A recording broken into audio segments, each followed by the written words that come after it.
Time now for a business update. Brian Quinn joins me here, starting with two very different takes on multilateral trade deals in this APEC summit, right, Brian? Yeah, that's right. The Asia-Pacific Economic Cooperation Summit kicking off today in Vietnam. U.S. President Donald Trump, as we saw, just delivered a fairly confrontational speech there, accusing Asian nations in it of, quote, product dumping, subsidized goods, currency manipulation, and predatory industrial policies.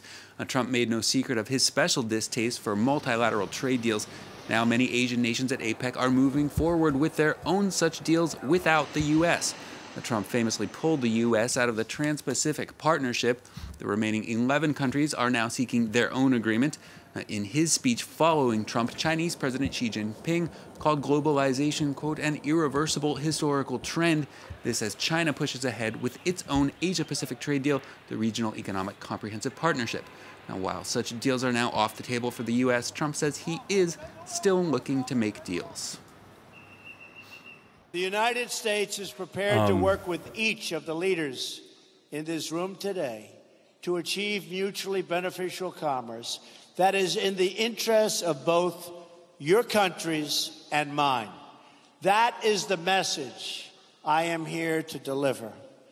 I will make bilateral trade agreements with any Indo-Pacific nation that wants to be our partner and that will abide by the principles of fair and reciprocal trade. Well, to Venezuela now, where the government appears dangerously close to defaulting on its debts. On Friday, a global derivatives body is set to rule on whether a crucial missed payment by the state-backed oil company PDVSA amounts to a formal default. It comes as Washington has just hit Venezuela with new sanctions against 10 current and former officials over allegations of corruption and abuse of power around President Nicolás Maduro's crackdown on opposition. Emerald Maxwell takes a look in this report. Its debt stands at around $150 billion. Amid a worsening economic crisis at home and growing international isolation, Venezuela looks increasingly likely to default on it. Earlier this week, the Venezuelan state-backed oil company PDVSA missed a $1.1 billion payment. The government, meanwhile, continues to point the finger for the crisis at the United States. I believe that the government is looking firstly to victimize itself, saying that they are external agents that are somehow causing the crisis. Secondly, I also think that the government wants to generate some reaction from the bondholders so that they'll negotiate or put pressure on the US government. One of its creditors isn't about to desert Caracas, though. Russia has oil interests in Venezuela, and this week the Venezuelan government agreed to Moscow's terms for restructuring its debt. Thanks to the restructuring, Russia intends to maintain good political relations with the Venezuelan government and not to break the prospects for economic cooperation. The question of oil plays a key role here. Russian oil companies are the bearers of Russian interests in this country. Venezuela has called foreign bondholders to a meeting in Caracas on Monday to try and renegotiate its total debt, a meeting that few have high hopes for. Citing US sanctions and security fears, investors are wary of even attending.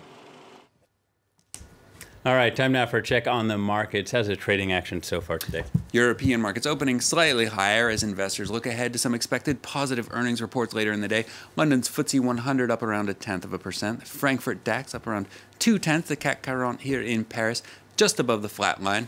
Asian markets mixed in Friday trading. Tokyo's Nikkei index closing down over 0.8% for a second day of losses as the yen continues to gain on the dollar.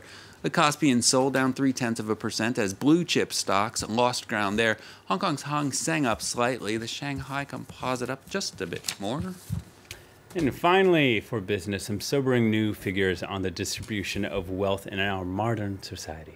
Well, you can call it the new Gilded Age, if you will. The gap between rich and poor has never been greater. In a new report, the Institute for Policy Studies notes that the 3 richest people in the United States, that's Bill Gates, Jeff Bezos, and Warren Buffett, now control as much wealth as the bottom 50% of the entire U.S. population. The richest 400 people have as much money as the bottom 64%. That's nearly $2.7 trillion, which is higher than the GDP of the UK.